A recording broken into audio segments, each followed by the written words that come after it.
Hi everybody, it's me, Hand-Drawn Hank. Today, I'm going to teach you how to shade your 3D cylinder.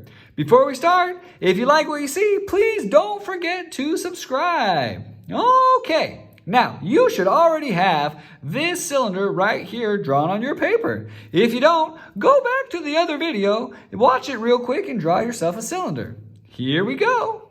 Now I'm going to trace the outside lines with a marker because these are the lines what we're going to see. And these hidden lines down here, I'm going to leave so I can erase them later. So first things first, I'm just going to trace my lines. Easy peasy.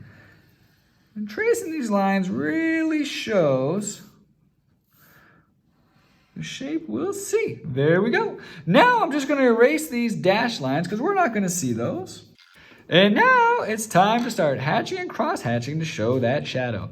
Now I'm going to draw this with the light over here and the shadow over here.